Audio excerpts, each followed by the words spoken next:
Welcome to the Digital PR Show. You want the future of marketing and PR? You've come to the right place.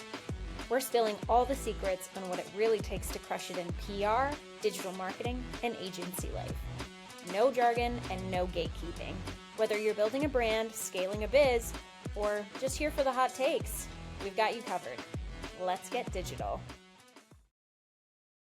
Hello, everybody, and welcome to the Digital PR Show. I'm Vanessa Arate, and today I am joined by our very own Christina Pilarski and Kendel Lavallee. Today, we're going to go inside how CIPR operates, what's actually changed, and AI and all those changes, as well as what is next for CIPR. And we have some exciting updates, but we'll get to those in a minute. Right now, we're going to start off with who is CIPR today? Christina, can you tell us a little bit about CIPR now versus how it was a few years ago?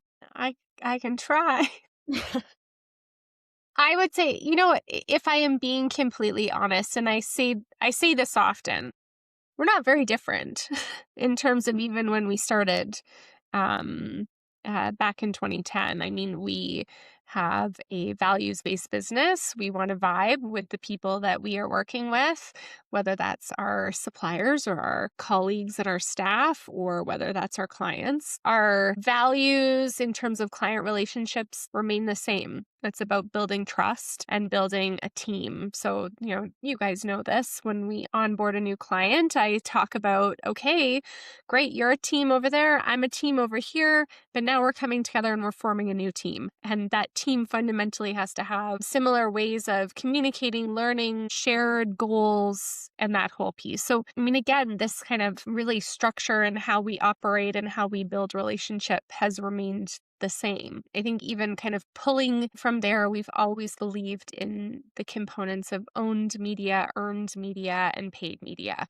Really everything we do. And I feel like there's lots of podcast episodes where we dive deep into these three things, but fundamentally those are the same things.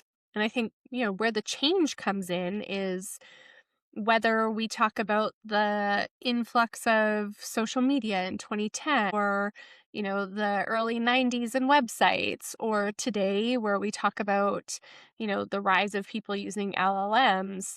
It's just another tactic within a paid, owned, earned play. And we know that your owned media really helps drive your earned media. We know that earned media can have a great leverage point if there's paid media.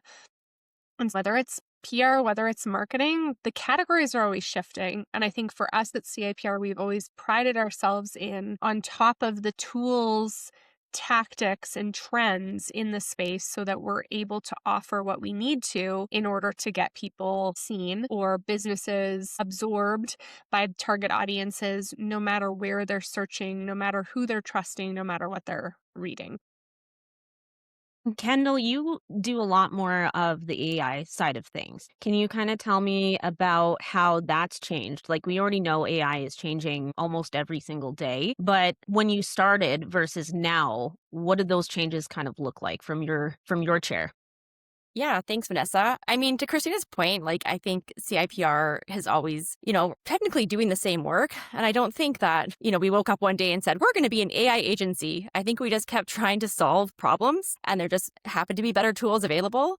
And we had a leadership team who was supportive of us playing around with those tools. And the way we did work kind of eventually started to look a little bit different. So being AI enabled doesn't mean being AI run. And what used to take us 3 hours might take 30 minutes now, and that time goes somewhere real. What I think is really cool about being an AI enabled agency, which is probably different than what CIPR was 15 years ago because AI didn't exist, is that it's not just a shortcut using AI. I think actually the biggest kind of eye-opener to me is we have to be so much more intentional on the strategic side, because for AI to work well, you need to provide it with very good information. And so it kind of forces us as agency employees to really like think through the strategic piece even more probably than what we were doing before, because in order to get maximum value of these tools available, we have to feed it that great information. So I think kind of the evolution probably is that we have almost more of a team of strategists as opposed to just tactic doers. I agree. And I'm glad you used the word AI enabled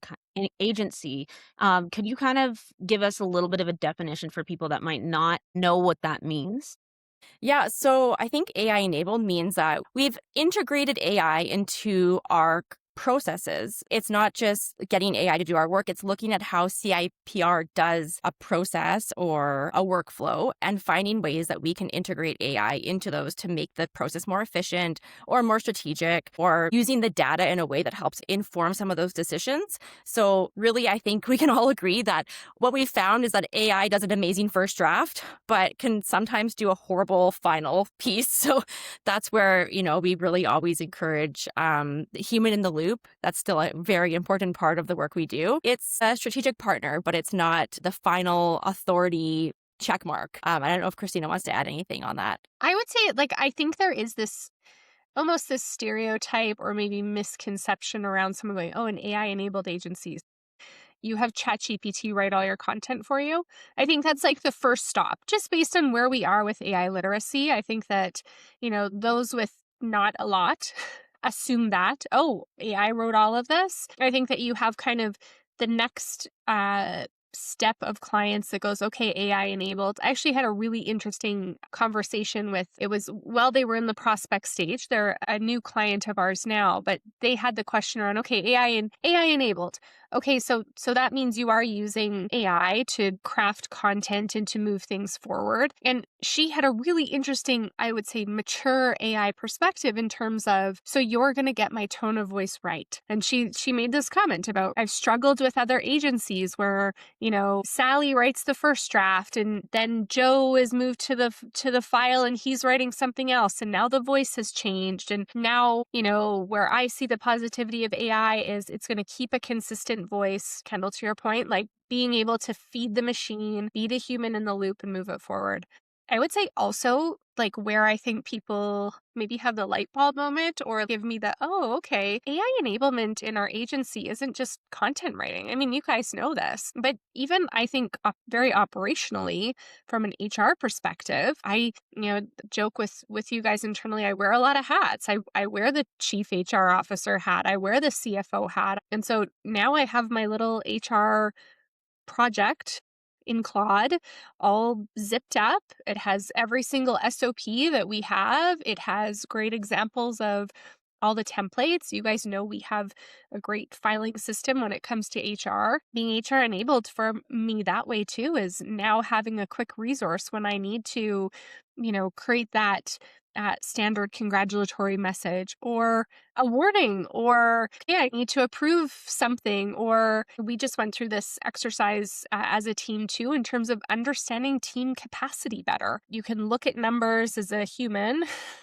and you can see things in red lines and volume, but to have that really neutral third party robot AI be able to go, okay, here's Asana, here's your G Drive, here's your harvest reports in terms of hours, and here's an incredible capacity report that now allows us to have these really cool conversations about, oh my God, Nessa's killing it at this. How do we give her more time and space there? Or, okay, Joe is 25 hours over. What does that mean? Or, oh my gosh, this person has less. I think too, like where I end up challenging sometimes prospects or sometimes just people I'm talking to, oh, AI, so you guys don't do anything anymore. But there really is this really interesting component of AI enablement, not just being about, okay, there's quickness in creating content now, but there's also this really interesting system and process component that is allowing us to know how to do more, do better, be more present in terms of just using AI to enable what we do every day.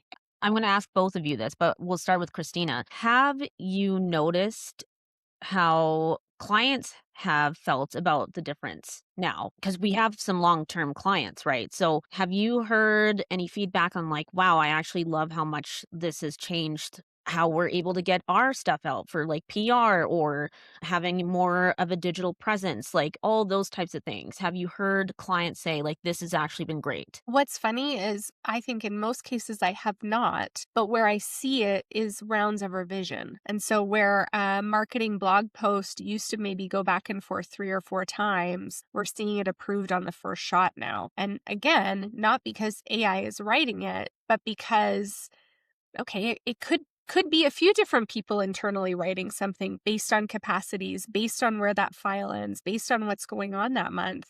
And so now the foundation and the project that's been built is built on, hey, this is what the client likes. And so you can see it through the efficiencies on that end. What I'll say too is even less about the AI, and I think this is where you differentiate the agencies using AI and the agencies that are using AI to enable their work, is just our processes around things like PR now. Vanessa, you know this. Okay, someone needs a press release. Our first stop is one of these conversations that's generating a great transcript, that's, you know, allowing us to use now the AI within a Riverside to pick really great clips and pull them out quicker. So I think they're not even registering that it is about AI, but they're registering, oh, the like process is shifted and oh my God, this is cool. Can we do one of those videos? Or, oh, that's really interesting that now we can put this type of content there. So you can see them thinking differently. And I think that speaks volumes in terms of, again, AI-enabled work rather than AI just being a part of the mix. Yeah, that's great. Kendall, what about you on your end? Have you heard feedback from clients saying this has actually helped us get out more stuff quickly or anything like that? Yeah, I mean, to just start, I'll just kind of build off a little bit of what Christina says is that, you know, definitely on the CIPR side, I don't think we're hearing that as much, but I feel like clients are definitely noticing the shift because, you know, I think that the value that we're able to provide. So even just thinking back to like our banks and measuring things on a per hour basis, we are able, talking about the PR process where it's like interview to the pitch to the press release, sorry, to the social post, to the this, to the that, to the that. All of that can be done in the same time frame that it used to take us to write the press release because we are using these tools to help enable us. Like Christina said, they might not be thinking like, oh, they're using AI, but like really the value that we're able to offer because we use these tools is grown exponentially. So I think that's just like a great value add for any client. With my other hat on the Tourism AI Network side, we do actually hear a lot of feedback. I mean, people are working with us for AI enablement. And so we often hear feedback like, oh, I tried that thing you showed us. I'm like, oh my God, what a lifesaver. And I think even with CIPR clients, it's like if they're picking up those little nuggets of how they can do things on their own or how they've learned to use a custom GPT or use this to write, I don't know, some key messages or some board notes or some talking points or help them with a presentation they were working on. That's not part of our contract, but it's the discussions that are happening in our client meetings. And I think that is a valuable value add again for the client. And those are things that they're kind of taking away and improving their own workflows. So I have a great example of that in terms of a very visionary client. He comes to the table all the time with great ideas and wants to talk further. He recently came to the table where he used AI to help him work through one of these visionary things before bringing it to us and said, I know you guys do this. I know I'm trying to keep up with you. Like it was just it was a cute moment, but it was also this really cool, Kendall, to your point, like this aha moment. They're seeing what we're doing and you could see that he had actually really thought through something as opposed to just coming to us. I mean, you guys know we get this all the time. Oh, I saw this thing. What do you think about this thing? Whereas he saw this thing, he asked, and, you know, okay, all right, I can start to see where this fits in. I think to the press release piece, Vanessa, is one I love. So like 5 years ago, 10 hours, you get the press release and you get the pitching out. That's 10 hours of work. You're talking to someone, your rounds of revision, you're back and forth, you're building a list, you're sending it out once. You're doing one round of pitching to try to get out maybe a follow-up round. Whereas now that 10 hours, the Riverside, a quick approval on a press release, 10 social media clips, multiple rounds of pitching, pushing it through other channels that we potentially have, because again, we're using the right tools to enable us. So absolutely from that timing perspective, I mean, as an owner, it makes me a bit nervous, right? Like there is this really odd thing where, okay, time is relative now, and it really kind of depends on How much context do we have? How willing is the client to come to the table and do the full information dump so we have everything we need? But absolutely, we're in this time and space where we can do so much more in less time, which, as long as you're doing it right, means so much great things for the client. And what I do like is that it does help with the brand voice being consistent. And I think that's something that clients do appreciate. You don't have to start over every time. You can save, okay, what is the language that you like to use? What are things that we should avoid? Like having that all in one concise place makes it so much faster to get Hmm. a press release out. Um, I think we've covered a lot on the AI side of work and how it flows now. But last question then for this topic in particular, Kendall, what surprised you most about integrating AI into the workflow? You assume it's going to be a shortcut. Like, I'm going to do this to like get things done quickly. But again, if you're giving it fuzzy thinking, you're going to get a fuzzy answer. So what surprises me most, or what surprised me most really diving into this work, is that you just really need to have that strategic thinking. You have to think through your prompt. And I saw a really funny meme the other day that was like, this person was like, oh, I like wrote such a good prompt. I solved my own problem before AI answered. And the caption was like, AI bro discovers thinking. but but really, it is like you do have to think through what you're giving it. You can't just give it junk. So I think, it can be easy to default to like, oh, I need to run this through. At the end of the day, it's, again, I think giving our whole team the empowerment to be a strategic partner for clients as opposed to just a doer again. So that's like a huge shift. I like that. And I agree, because sometimes if you don't put in a prompt correctly, it feels like when I'm trying to give my husband cooking instructions. So, but it's also really great for bouncing off ideas. And to your point, I have used it before and been like, oh my God, actually, I know what I need and what I want to say and how to say it. This is Yeah. great. So bouncing off ideas is also really helpful with that. Let's move on to some do's and don'ts. Christina, what's the biggest mistake businesses make with PR right now? Boy, what is the biggest mistake that they make with PR? I think it's the assumption of news. I think we all do it, and it's really hard not to. And I mean, here's a really good, probably test case for people on their own with AI. Ask AI if it thinks it's news, right? Start to understand, hey, I'm within, and again, a great prompt, because you don't want to get the standard, I think that's you're on the right track, but you want to get some reality and our dose of reality. I think what's interesting about the way the media landscape is changing is obviously there's a ton of niche publications now, ton of podcasts, tons of content creators. So absolutely, it's probably easier to start to get placement because of those niches where technically things weren't there before. It's also easier to get news when you're already an established voice in the media. So those, oh, I have something exciting to say,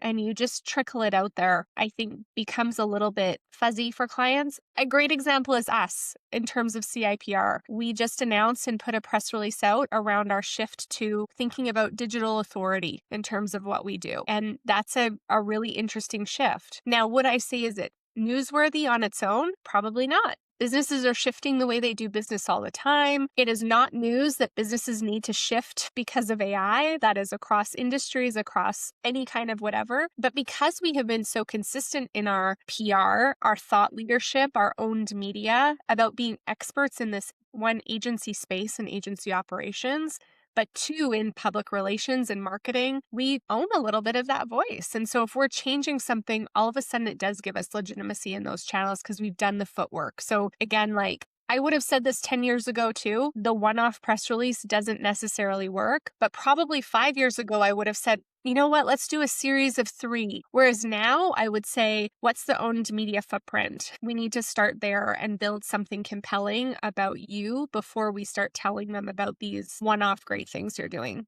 Couldn't agree more. I have my media background and I've mentioned it in a couple of other episodes where we have to do the who cares test. Is this bigger than we thought it to be, or is it not anything? And that doesn't mean that it's not a story, but like you said, that's where you find your niche because there is an audience for it, but you got to find that correct audience. And that's what's great about the way we do pitching is we try to find specific groups people, organizations that would find that particular niche newsworthy. And I think CIPR does a great job of that. Okay, Kendall, what does a great client relationship actually look like from your side? Well, when a client treats us like a partner and not just a vendor, I think that is like the perfect kind of recipe for a great client relationship. I think I've even been guilty with it on the other side when I've worked with agencies, and it's like, oh, yep, they're just the agency. Like I know best with my 5 years of experience in whatever, or like challenging on every decision. This is just my personal, I'm like blasting myself right now. I'm not calling out any current clients, but like just questioning everything, every hour spent. And so it's really interesting now on the other side of it, because I know all of us on our team that we really do consider our clients as partners. I almost don't even like calling them clients. They are partners, and we are coming on as members of their team. All of us are making decisions and putting forth strategy and recommendations that we truly feel are going to benefit the organization and increase their digital authority. To Christina's point there, from my perspective, that's kind of the biggest mistake, is just treating us as this like this vendor who's just kind of, whatever, willy-nilly on the side. Treat us like your partner, because that's how we consider you. Yeah, I think that's great. Next, we are going to talk about what's next for CIPR, what's coming. You both mentioned this word a couple of times, digital authority. Christina, you and Peter were just in Vegas at the Tech 2.0 convention. Can you tell us a little bit about where CIPR is headed now? Yeah, this is one of these interesting, when you inevitably ask Peter the same question, you should do some like side by sides between this. Obviously, AI is changing everything. I have said this before, I think probably on this podcast. To me, I really liken it to the time of social media changing everything, right? We were told, oh, everyone's going to lose jobs. We were told at that point too, no one's going to need a website again. They're only going to have a Facebook page. Like, could you imagine if that was the only way to run a business, someone's Facebook page? God. But again, like, there are these fundamental shifts in terms of technology that then determines how we are moving and grooving and what works and what doesn't. And so I go back to this kind of thought around digital authority, which really makes sense. To reach your goal, everyone wants to be the number one person, whether you're making widgets, whether you're selling services like us, whatever it may be. So you want to have authority. You want to have authority in your owned space, whether that's the things you just own or potentially your industry. You want to have authority in your earned space. So what other people are saying about you, whether that's through social media, whether that's through the news media, whether that's through other marketing channels, and you want to have, as budget allows, authority within that pink space. And so to me, this isn't a new concept. However, what has shifted over the last decade, and we all know this, is the need to have digital authority. Because, okay, this makes me go all the way back to my master's thesis from a million years ago, was on where do we get our information now and how are we legitimizing it? I talked about the town square. Back in the day, what did you do? You packed up your shit. You went to the town square and like, okay, what are they selling? All right, what's Vanessa got to say today? Okay, what's Aristotle going to tell me? Right? Like there was this whole... I love that you've compared me to Aristotle. Yeah, Like, girl. okay, yes. Oh my gosh. you went to this singular place. And so, 10, 15 years ago, that place had merged into social media, right? We were all going online to see what everyone wanted. And now that digital space is maybe moving into AI and the LLM. And so we need to satisfy that. But I would also venture to say that now that town square concept is becoming even more fragmented. And so now you have this overall concept of digital authority that allows you to own the town square no matter where they are. And maybe it's less of a town square now, and maybe it's just like where the people you want to reach are hanging out. And again, 10 years ago, those people were all probably hanging out a little bit closer, and now they're probably all hanging out maybe on one or two different places. And so to me, that's the shift, but not really the shift, because the concept is the same. It's just making sure and this would be my advice to anyone, we talk about it all the time, but like make sure your internal marketing team understands this. Make sure whatever agency you're working with is understanding this, because if you've purchased an SEO program, that's great. You're paying whatever you're paying every month. But if that agency or that individual internally is still just doing the same thing over and over again, well, they're missing the town squares, moved on, and they've got to go search and find that. Kendel, what about you? What excites you about digital authority? And can you maybe tell us a little bit about what that means to you? Yeah, well, it's funny because when Peter kind of introduced the slides to us and the topics to us, Christina's comment was, this really isn't different than what we were doing before. It kind of just has a new name now. And it's true, except for that new name is very easy to communicate and to understand. And as a team, it really makes it feel like we're all connecting to the same goal for a client, especially because a lot of our clients are tourism and hospitality brands, which have always lived and died on word of mouth. So AI is just like word of mouth amplified, except it's deciding who to recommend. I really feel like as a team now, we all know that we are contributing to the same goal of digital authority. We all have our roles to play within that, but it's all contributing to the same goal.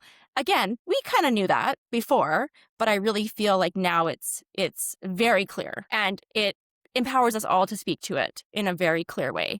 I'm really excited for it personally because I feel like I get to do work that requires like all of me.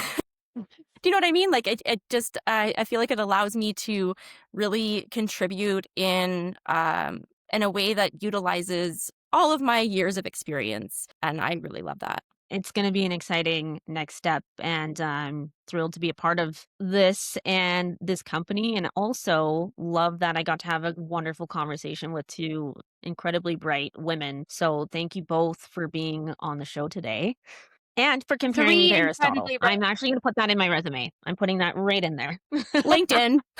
Yeah, on my LinkedIn. Yeah. It's a great LinkedIn tagline for sure. It is. It is. I'm going to put it in my Instagram bio. I'm going to put it on my Facebook, on my TikTok. I'm going to put it as my official title now, Aspiring Aristotle. So I appreciate that. No problem. All right, ladies. Well, I know that you have a lot of work to do, so I'll let you go. But thank you, everybody, for listening in to the Digital PR Show. If you enjoyed this episode, don't forget to subscribe, and we will see you next time. Bye. Thanks, Vanessa. Well, there you have it. That's a wrap on this episode of the Digital PR Show, where the future is digital and so are we.